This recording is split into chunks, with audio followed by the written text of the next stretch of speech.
नमस्कार मंडळी, चित्रपट व्याख्याते या चॅनलवर तुमचं स्वागत आहे.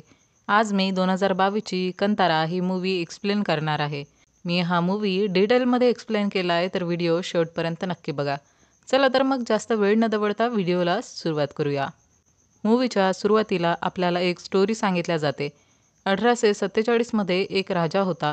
त्याची पत्नी, मुलं बाळं आणि त्यांच्या सुखदुःखात सहभागी होणारी प्रजा, असा सगळा त्याचा संसार होता. पण राजाला इतकी बेस्ट लाईफ असूनही शांती कधी मिळालीच नाही. शांती आणि समाधानासाठी त्यांनी सगळे व्रतवैकल्य, पूजापाठ, मंदिरांना भेट, दानपुण्य हे सगळं केलं, तरी त्याला कधीही यातून मनःशांती आणि समाधान भेटलंच नाही. तेव्हा राजा एका तांत्रिकाकडे जातो. तो सांगतो की तुझ्याकडे सगळंच आहे, पण आईची ममता आणि वडिलांचं मार्गदर्शन नाही, आणि या दोन गोष्टी जोपर्यंत तुला मिळणार नाही, तुला समाधान मिळणार नाही. तांत्रिक राजाला बोलतो की तुला हे शोधावं लागेल आणि तेव्हाच कुठं तुला शांती आणि समाधान मिळणार. राजा त्याच्या समाधानाच्या शोधात निघतो. तो कित्येक धार्मिक स्थळांना, धार्मिक गुरूंना भेटतो, पण त्याला ती शांती कुठंच मिळत नाही. या दुनियेत माझ्या मनाला शांती देणारी कुठलीच गोष्ट उपस्थित नाही, हा विचार करून राजा त्याचं घर संसार, महाल सोडून जंगलात जातो.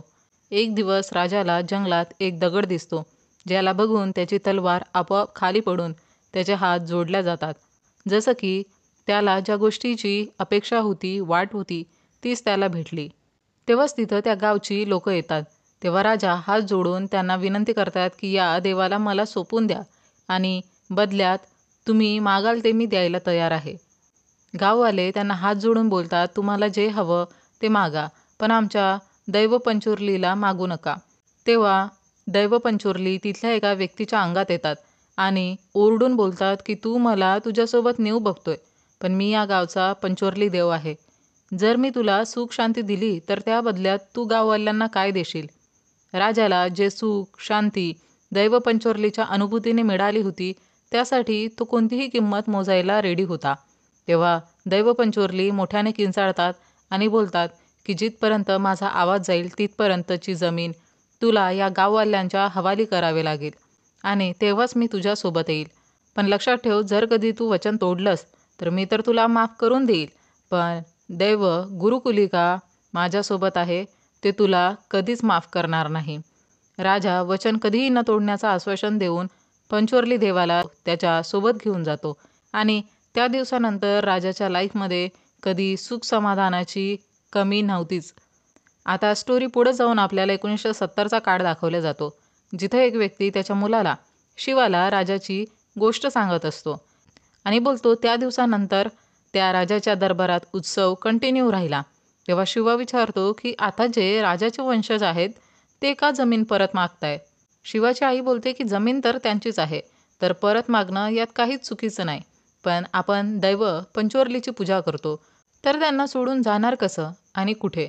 गावात भूतागोला नावाची प्रथा फॉलो केल्या जायची, ज्यात एक व्यक्ती दैवासारखं रेडी होऊन नृत्य करायचा आणि मग त्यात दैव प्रवेश करायचे. जो ही व्यक्ती ही प्रथा फॉलो करत होता त्याच्याच फॅमिलीपैकी एकाला ही ट्रॅडिशन पुढे कंटिन्यू ठेवायची असते. शिवाचे वडील दैवासारखे रेडी होऊन ही प्रथा करायचे आणि ही प्रथा खूप जुनी होती, कित्येक पिढ्यांपासून सुरू होती. यात गाववाले पण सामील व्हायचे आणि भूताकोला हा फेस्टिवल एन्जॉय करायचे. तिथे राजाचा वंशज बसलेला असतो आणि हे सगळं बघून चिडतो, आणि हाच तो पर्सन असतो ज्याला ती जमीन परत हवी असते आणि त्याला दैव पंचुर्ली या सगळ्या प्रथांवर विश्वास नसतो. तेव्हाच भूताकोला करत असताना शिवाच्या वडिलांमध्ये दैव पंचोर्ली येतात आणि ते लोकांना विचारतात की कोणालाही काही समस्या असेल तर त्यांनी सांगाव्या. तेव्हा लँडलॉर्ड बोलतो की तो या जमिनीचा मालक आहे आणि आता ती त्याला परत पाहिजे. तेव्हा दैव पंचोर्ली बोलतात की तुला तुझी जमीन तर परत मिळून जाईल, पण तुझ्या परिवाराला मी जे सुख समाधान आणि शांती इतक्या वर्षापासून दिली, काय तू ते परत करू शकतोस? तेव्हा तो बोलतो, जर तुम्ही जमीन परत केली नाही तर मी कोर्टपर्यंत जाईल. दैव बोलतात की तू कोर्टात तर जाशील, पण कोर्टाच्या पायरीवर मी तुझा निकाल लावेल आणि ही जमीन तर गाववाल्यांचीच आहे. तेव्हा तो लँडलॉर्ड देवाची मजाक उडवत बोलतो की हे सगळं खरंच दैव बोलतंय ना, की त्यांचा आड घेऊन तो नृत्य करणारा दैव खरंच आहे की नाही? तेव्हा दैव चिडून बोलतात की आज याचा खुलासा होईलच की हे सगळं कोण बोलतंय. जर हे सगळं नृत्य करणारा बोलत असेल तर तू मला परत बघू शकशील. आणि इतकं बोलून दैव पंचुर्ली मशाल घेऊन जंगलाकडे पडतात. त्यांच्या मागं शिवा आणि सगळे गाववाले पडतात. त्यांना थांबवण्यासाठी जंगलाच्या मधोमध पोहोचल्यावर तिकडून दैव पंचुर्ली अचानक गायब होतात आणि तिथं फक्त अग्नीच्या ज्वाळाच बाकी राहतात. आणि आता हे बघून सगळ्यांना विश्वास होतो की शिवाचे वडील फक्त नृत्यच करायचे नाही तर खरंच त्यांच्या अंगात दैव पंचुर्ली यायचे. आणि याच गोष्टीला प्रूव्ह करण्यासाठी शिवा त्यांच्या वडिलांना गमावतो. दैव पंचोर्लीने जसं म्हटलं अगदी तसंच होतं आणि लँडलॉर्ड कोर्टच्या पायरीवरच रक्ताच्या उलट्या करत दम तोडतो. आणि स्टोरी इथून पुढं जाते आणि आपल्याला 1990चा काळ दाखवला जातो, जिथं गावात आपण कंबाला उत्सव साजरा होत असताना बघतो, ज्यात मशीनची शर्यत व्हायची आणि यात गाववाले मोठ्या उत्स्फूर्तपणे सहभागी व्हायचे. ही परंपरा पण खूप जुनी होती. या कार्यक्रमात प्रमुख पाहुणे म्हणून येतात देवेंद्र, ज्यांना सगळे साहेब असे बोलायचे. आणि जो लँडलॉर्ड कोर्टाच्या पायरीवर रक्ताच्या उलट्या करून मरण पावला होता त्यांचाच हा मुलगा असतो. आता आपण शिवाला बघतो. त्याने पण या रेसमध्ये पार्टिसिपेट केलं होतं. शिवा स्वभावाचा जरा रागीटच होता. तो फक्त त्याच्या आईलाच घाबरायचा. आईला शिवाची चिंता असायची, कारण शिवा मित्रांसोबत गावात लोफरगिरी करण्याशिवाय दुसरं काहीच कामधंदा करायचा नाही. एक दिवस शिवा आणि त्याचे फ्रेंड्स रात्री डुकराची शिकार करण्याचा प्लॅन बनवतात. आता रात्री ते शिकारीला गेले असता शिवाला एक डुक्कर दिसतो आणि त्या डुकराने खूप आभूषणे घातलेली असतात आणि तो शिवालाच एकटक बघत असतो. पण तरी शिवा त्याच्यावर गोळी चालवतो आणि तो डुक्कर फक्त शिवालाच दिसत होता, बाकी इतर मित्रांना कुणालाच नाही. आणि गोळी लागल्यानंतर तो तिकडून गायब पण झाला असतो. त्याच रात्री शिवाला स्वप्न पडतं की तो त्याच्या बालपणीच्या रूपात आहे आणि तो डुक्कर त्यालाच एकटक बघतोय. हे बघून शिवा घाबरून त्याच्या आईकडे झोपायला जातो. आता आपण फॉरेस्ट ऑफिसर मुरलीला बघतो, ज्याला त्याचा ज्युनियर ऑफिसर सांगतो की काल रात्री कोणीतरी जंगलात शिकारीला गेलं होतं आणि त्यांना दैवाचं आभूषण मिळालंय, जे की खूप जुनं आहे आणि हे तेच आभूषण असतं जे त्या डुकराने घातलं होतं. आता भूताकोला फेस्टिवल येतो आणि गाववाले सगळे त्या तयारीतच असतात.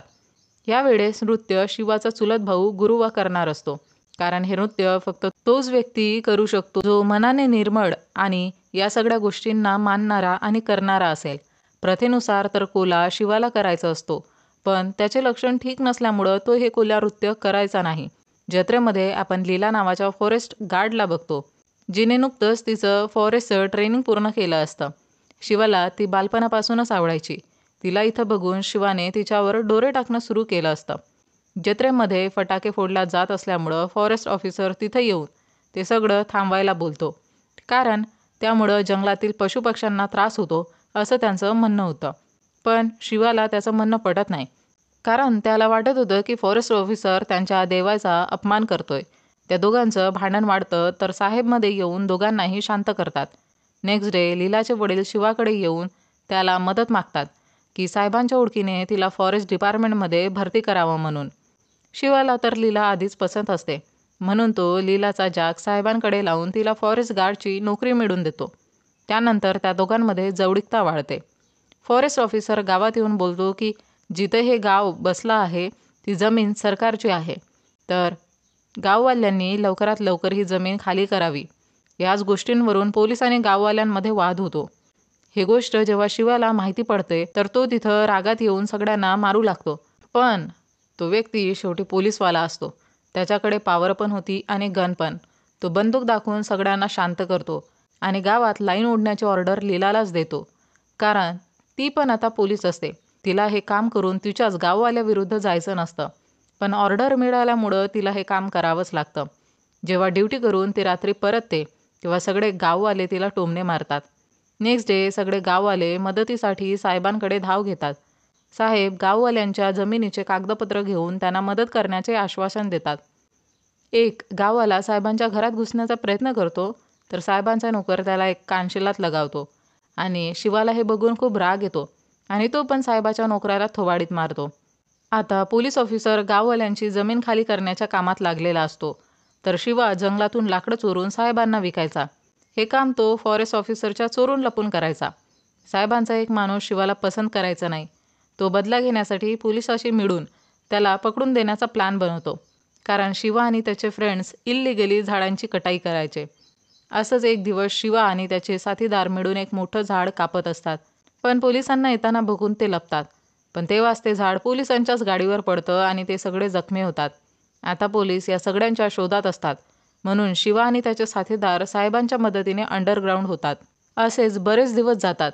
हे सगळे एक दिवशी चोरून लपून त्यांच्या फॅमिलीला भेटायला गेले असता पोलिसांच्या हाती लागतात आणि मग त्यांना जेलमध्ये टाकल्या जातं. एक दिवशी गुरुवा कुठं जात असताना साहेब त्याला त्याच्या जीपमध्ये बसून घेऊन जातात आणि मग बोलता बोलता त्याला जमिनीचा काही तुकडा देण्याचं बोलतात. पण गुरुवाला यामागचं रिझन काही समजत नाही. रात्री एक गाडी गुरुवाची डेड बॉडी घेऊन येते आणि मंदिरासमोर जिथं कोला व्हायचा तिथं टाकून निघून जाते. गाववाल्यांना गुरुवाच्या डेथचं खूप दुःख होतं. त्यांना कळत नाही की कोणी हे पाप केलंय.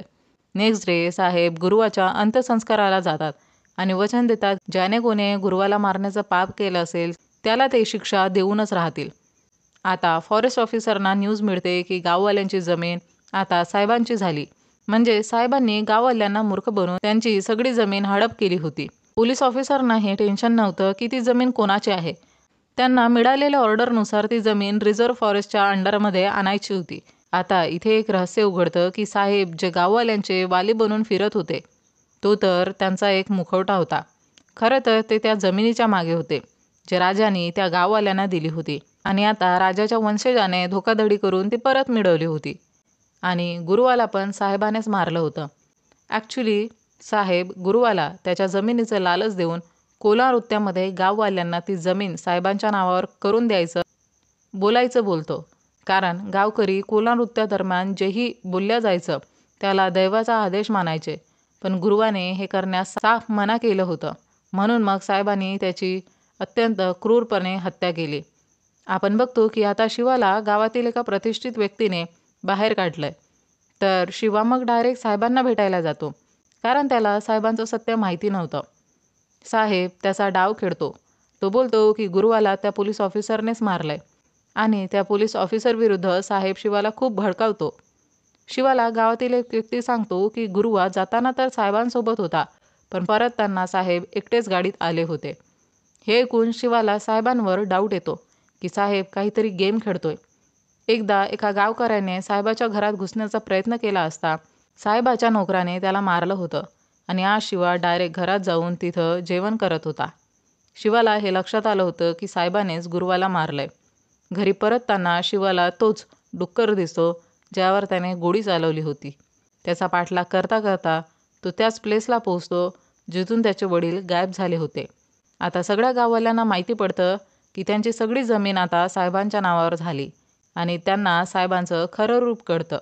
पोलीस ऑफिसर बोलतो की ती जमीन रिझर्व्ह फॉरेस्ट अंडर येणार आहे, तर साहेब यात काहीच करू शकणार नाही. त्यानंतर तुम्ही गव्हर्नमेंटशी बोलून आपली जमीन परत घेऊ शकता. शिवाला पण आता कळतं की पोलीसवाला त्यांच्या विरोधात नाही तर त्यांचीच मदत करतोय. तर त्यांच्यातलं भांडण मिटतं. साहेब आता त्याच्या खऱ्या रूपात येऊन काही गुंड आणून गाववाल्यांवर हमला करतो. तेव्हा साहेब शिवाच्या फ्रेंडवर गोळी झाडून त्याची हत्या करतात. हे बघून शिवाला खूप राग येतो आणि तो साहेबांना मारण्यासाठी येतो. तेव्हा साहेबांचा माणूस त्याचा गळा दाबून त्याला बेहोश करतो. हे बघून साहेब हसायला लागतात. त्याला वाटतं की सगळं आता त्याच्याच अकॉर्डिंग होतंय. तेव्हाच शिवामध्ये दैवगुलिका येतात. जे देव पंचोर्लीसारखं शांत स्वभावाचे नसून रागीट स्वभावाचे होते आणि ते यासाठी आले असतात कारण राजाच्या पिढीने त्यांचं वचन मोडलं होतं. आता दैवगुलिका तलवारीने साहेबांचं डोकं कापून त्याला मारून टाकतो. इथून काही महिन्याने शिवा भूताकोला करत असताना त्याच्यात दैव पंचोर्ली येतात आणि फॉरेस्ट ऑफिसर आणि ज्यांनीही गाववाल्यांची मदत केली होती त्यांना त्यांच्या पद्धतीने थँक्यू बोलतात. शिवाला जंगलाकडे त्याच्या वडिलांचा आवाज येतो आणि मग तो पण त्याच्या वडिलासारखाच मशाल घेऊन जंगलाकडे पळतो आणि आपल्याला हे पण माहिती पडतं की लीला प्रेग्नेंट आहे. शिवाला जंगलात त्याचे वडील दिसतात आणि ते दोघंही नृत्य करताना तिकडून अचानक गायब होतात आणि आपण बघतो की शिवाचा मित्र शिवाच्या मुलाला ही सगळी स्टोरी सांगत होता आणि आपल्याला ही पण हिंट मिळते की भूताकोलाच्या प्रथेला आता शिवाचा मुलगा चालवणार. आणि मंडळी इथे मूवीचा द एंड होतो. मंडळी हे होतं कंतारा मूवीचं एक्सप्लेनेशन. तुम्हाला हा मूवी आणि माझं एक्सप्लेनेशन आवडल्यास व्हिडिओला लाईक शेअर कमेंट करून चॅनलला सबस्क्राईब करायला विसरू नका. सोबतच बेल आयकॉन प्रेस करा, म्हणजे येणाऱ्या प्रत्येक व्हिडिओची नोटिफिकेशन तुम्हाला सर्वात आधी मिळेल आणि तुमचा एकही व्हिडिओ मिस होणार नाही. चला तर मंडळी, भेटूया लवकरच एका नवीन व्हिडिओमध्ये. तोपर्यंत टाटा, बाय बाय.